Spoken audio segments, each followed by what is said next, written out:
This week, Bungie updated us all on more details of the Destiny Content Vault. Starting in November, Destiny is going to be streamlined across all parts of the game, including strikes, Crucible, Gambit and weapons. Destiny has grown, it's become unmanageable for the team to maintain an update, so the following is a guide for all the content going in and coming out of the Destiny Content Vault. And if you're new around here, don't forget to subscribe down below for all the latest Destiny 2 content and turn on notifications by hitting that bell. On Thursday, Bungie gave us a rundown of the Destiny Content Vault via This Week at Bungie, so let's dive into the details. Back in June, we introduced the concept of the Destiny Content Vault, an approach to evolving the game that will allow us to add new content and bring back some of Destiny's greatest hits from the past, and support Destiny 2 for years to come. As a quick refresher, when Year 4 kicks off on November the 10th, Io, Titan, Mars, Mercury and the Leviathan will all enter the Destiny Content Vault to make room for Cosmodrome's return and Europa's debut. Since announcing the Destiny Content Vault, we know there's been a lot of questions about what's going away and how game systems will evolve to reflect the more dynamic nature of Destiny 2's future. Most questions are answered by this rule of thumb. When a destination goes into the DCV, so too does its PvE activities and associated rewards. But there are some edge cases, and we want to be crystal clear with players about the details of what's staying and what's going, so there's no confusion, so everyone can prepare. Today we're going to explore what Destiny 2 will look like on November the 10th, then we're going to spend some time helping you plan your gameplay to finish up your quests, earn your triumphs and complete your collections before November the 10th. Up first are the core repeatable activities of Destiny 2. We've got strikes, Crucible, Gambit, raids and dungeons. So first up it's strikes, and this one is covered entirely by the standard vaulting rule of thumb. As a destination is vaulted, its strikes enter the DCV.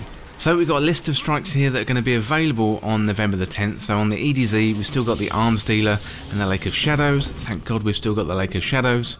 We've got Nessus with the Inverted Spire, Exodus Crash and Inside Terminus. On the Tangled Shore we've still got Warden of Nothing, the Hollowed Lair and Broodhold. On the Dreaming City we've got the Corrupted, which is a bit of a downer because that is a really long one. On the Moon we've got the Scarlet Keep. And then we've got the Cosmodrome coming back with the Will of Crota, and then we've got a redacted strike with Europa being introduced in Beyond Light. So moving into the DCV, we've got Io, so that includes the Pyramidion and the Festering Core. On Titan we've got Savathun's Song. On Mars we've got Strange Terrain and the Will of Thousands. I quite like the Will of Thousands, that's a shame that one's going in. And we've got Mercury as well, so the Tree of Probabilities and a Garden World are going into the Destiny Content Vault. Bungie also state that Destiny 1's Devil's Lair and Fallen Saber are coming out of the vault in Year 4. So next up we've got Gambit and Gambit Prime. So as a reminder, Gambit and Gambit Prime will be merged into a single experience when Year 4 kicks off on November the 10th. The new version of Gambit will be similar to Gambit Prime as a single round face-off with tweaked blockers, heavier moat drain and some changes to the primeval fight. We'll give more details on these updates before the revamped mode goes live next season. Unlike strikes and other PvE content, the Year 4 Gambit playlist map selection is a kind of best of in quotes, and it's one of those edge cases that we mentioned above. We felt like it was important to keep the select Gambit maps in rotation for the best competitive play, regardless of the destination's fictional state. Available on November the 10th, we're still going to have Emerald Coast, that's on the EDZ, we've got Legion's Folly, that's on Nessus, we've got Deep 6 on Titan, and we've got New Arcadia, that one is on Mars. And moving into the DCV, we've got Cathedral of Scars, that's on the Dreaming City, and Kel's Grave, that's on the Tangled Shore. Bit of a shame about Kel's Grave, I quite like that one, but I'm not really too bothered about the Cathedral of Scars. So Bungie note at the bottom there, as we perform maintenance on the activity, Gambit Prime's armour perks will be deprecated. We're exploring ways to rebalance and reintroduce some of these perks as armour mods in the future, and alongside these changes we will be rotating some maps into the DCV while retaining popular arenas for the mode. So Bungie have told us in the past they're going to merge Gambit and Gambit Prime into one single mode, and it looks like Gambit Prime has come out on top as the winner, but we're going to have to wait and see what that new mode looks exactly like sometime in the future as we get towards Beyond Light. Let me know down in the comments what you want to see with Gambit and how you want to see that evolve in the future. So next up we've got Crucible. So like Gambit, the new Crucible map playlist will be a curated best of mix we pulled from both Destiny 1 and Destiny 2's legacy. So here is a look at the planned rotation in Year 4 as well as the maps being vaulted. So we've got the available PvP maps on November the 10th. So looking at Destiny, we're going to have Bannerfall, Exodus Blue, Rusted Lands and Twilight Gap. And then Destiny 2 we've got Altars of Flame, The Anomaly, Burnout, Cauldron, Convergence, The Dead Cliffs, Distant Shore, Endless Vale, The Fortress, Fragment, Javelin 4, good to see Javelin 4 still there, Midtown, Pacifica, Radiant Cliffs, Widow's Court and Wormhaven. So then we got moving into the DCV, we've got Meltdown, Solitude, Retribution, The Citadel, Emperor's Respite, thank God that one's going in there, Equinox, Eternity, Firebase Echo, Gambler's Ruin, Legion's Gulch and Vostok. So see you later Vostok, I don't think many people will miss you.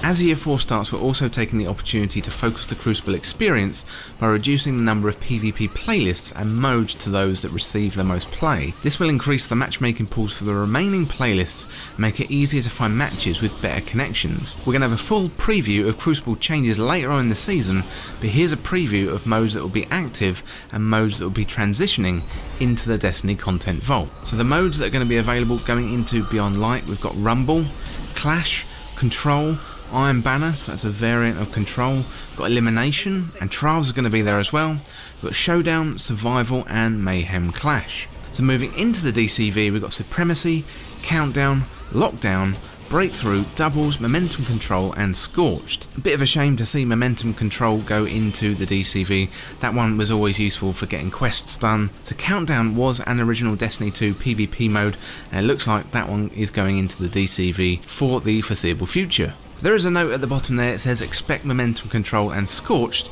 to return from the DCV at some point during Year 4. So Bungie go into a little bit more details about Trials of Osiris. In case it's not clear from the note above, the Trials of Osiris experience is not impacted by other content moving into the DCV this year. The Lighthouse will continue to be available to those who are able to complete a flawless passage.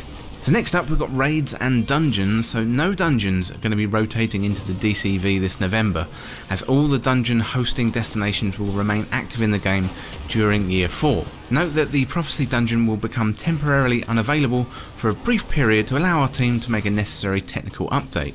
Expect details on dates and times coming soon. So the available dungeons on November the 10th are going to be Shattered Throne, that's in the Dreaming City, Pit of Heresy, that one's on the moon, and we've also got the Prophecy dungeon as well, though it looks like that one is going to be taking a short break, but hopefully back sometime later on in the season. So like Strikes, raids follow the simple vaulting rule, as a destination enters the DCV, so too do its raids. So the available raids on November the 10th then, we've got the Redacted raid, that's going to be probably either on Europa or a Pyramid ship. We've got the Last Wish, that's on the Dreaming City, and we've got the Garden of Salvation, and that is in the Black Garden, accessed via the moon. So moving into the DCV, we've got the Leviathan, Eater of Worlds, that's also on the Leviathan, Spire of Stars, Scourge of the Past, that is in the Last City, and the Crown of Sorrows, that's also on the Leviathan as well. Anticipating players would want to grab the coveted raid rewards and triumphs before they enter the vault, this year's Moments of Triumph currently features 5 raids being added to the DCV, with the rewards lockout removed to make grinding them extra, well, rewarding. So if you're looking to earn your raid ring, Moments of Triumph seal, or just finish collecting the last few items for your collection, you have the rest of the season to jump in with your friends and close out strong. And this one is a really interesting point. We also plan to bring the Vault of Glass out of the Destiny content vault and into Destiny 2 for the first time at some point during Year 4. That's really exciting news. If you've never experienced the Vault of Glass, it's an absolutely fantastic raid. It was the first raid released during Destiny 1 and it's an absolutely amazing experience. So next up we've got completing your collection, and the first section goes into more details about exotic quests. As content enters the DCV, there will be some exotic quests that can obviously no longer be completed in their original forms. Those quests will be retired on November the 10th and in complete progress abandoned. If you want to acquire these exotics via their original quests, do so prior to the end of Season of Arrivals. So we've got Sturm, Mida Multitool, Rat King, Legend of Acreus, Sleeper Simulant, Polaris Lance, Worldline Zero, Ace of Spades, The Last Word, Le Monarch, Jotun, Isnagi's Burden, Thorn, Lumina, Truth and Bad Juju. And there's absolutely loads of really good weapons there. Isnagi's Burden, Bad Juju, The Last Word, the Ace of Spades, Sleeper Simulant, the list just goes on and on. So I would definitely, if you haven't got those exotic weapons, I would definitely prioritise getting them before the end of the season. None of these legacy exotics are being retired from Destiny 2. Their original acquisition journeys are simply entering the Destiny content vault alongside their supporting destination and activity content. We still want new and existing players to be able to earn these legacy exotics, so starting in Year 4, any exotic tied to a quest that has been vaulted will now become available through a new memorial kiosk situated among the vault kiosks in the tower.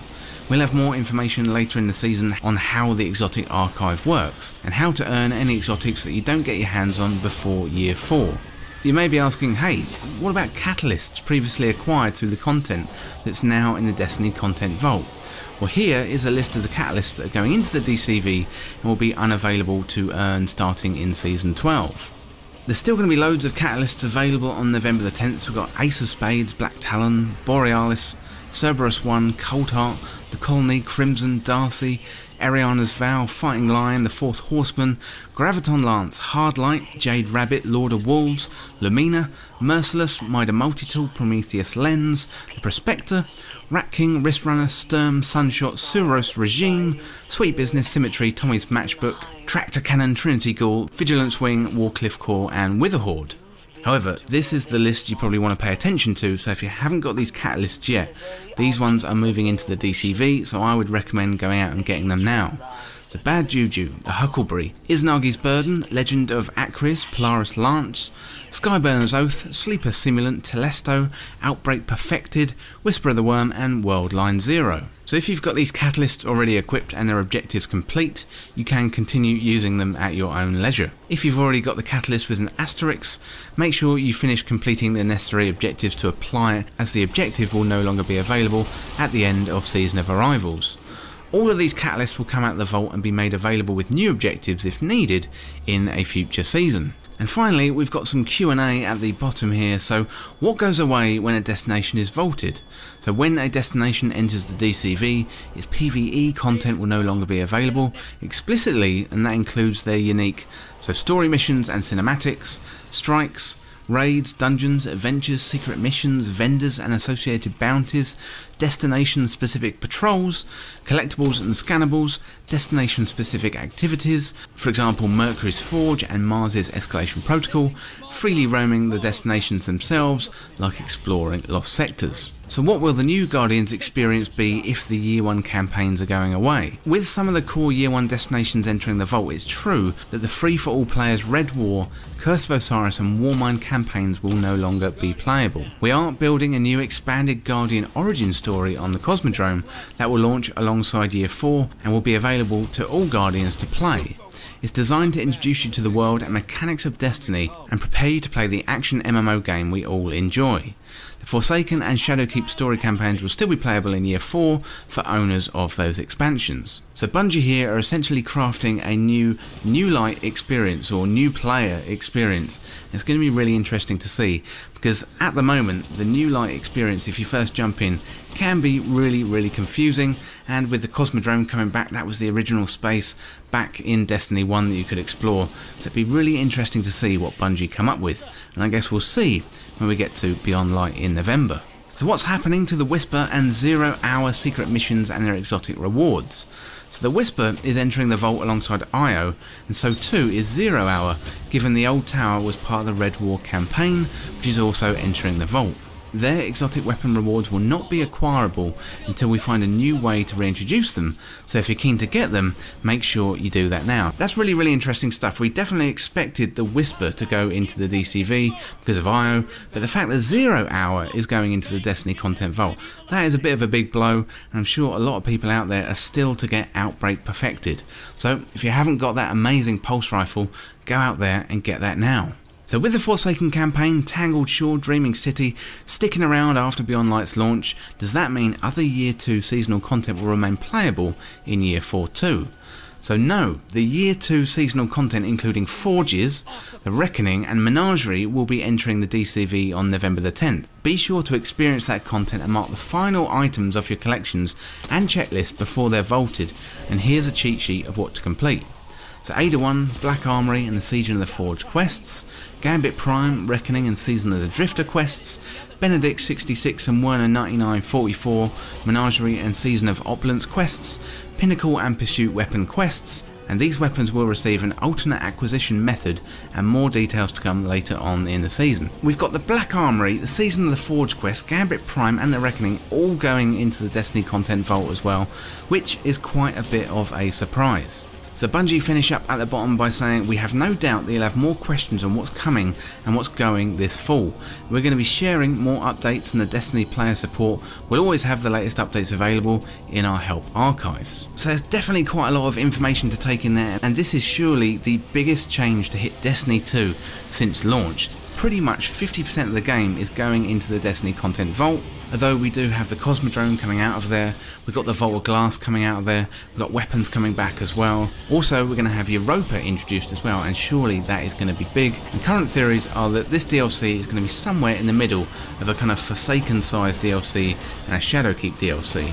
So hopefully Europa is going to be really big. I'm sure there's going to be loads and loads of weapons that are going to be introduced into the game, and they're going to top up our inventory. But there's definitely loads of stuff going into the vault, loads of activities. Really sad to see the Menagerie go, not really sad to see the Reckoning go. That has been a pain in the arse for a long time. It's also going to be really interesting to see how they streamline Gambit, and also that new light or the new player experience for all those new players that are going to come in to see Beyond Light for the first time in November. I'm sure there's going to be a huge influx of players, so I really hope that Bungie do a better job on the onboarding of new players than they did with Beyond Light, because that was a little bit messy and confusing. Well, let me know down in the comments what you think of the Destiny content vault. It'd be really interesting to get your thoughts, and what do you think of the changes to strikes and PvP and Gambit and all the locations going away. Well, that's it for this guide on all the content going in and out of the Destiny content vault, and thanks so much for watching. For more Destiny 2 content like this, hit that subscribe button down below and subscribe to This Week in Video Games. To join the community, check out the Discord link in the description, or you can follow me on Twitter at TWIVG Podcast. If you enjoyed this video or found it useful, liking and sharing the video would really help me out. Otherwise, check out these other videos on the channel. Thanks again, and I'll see you in the next video.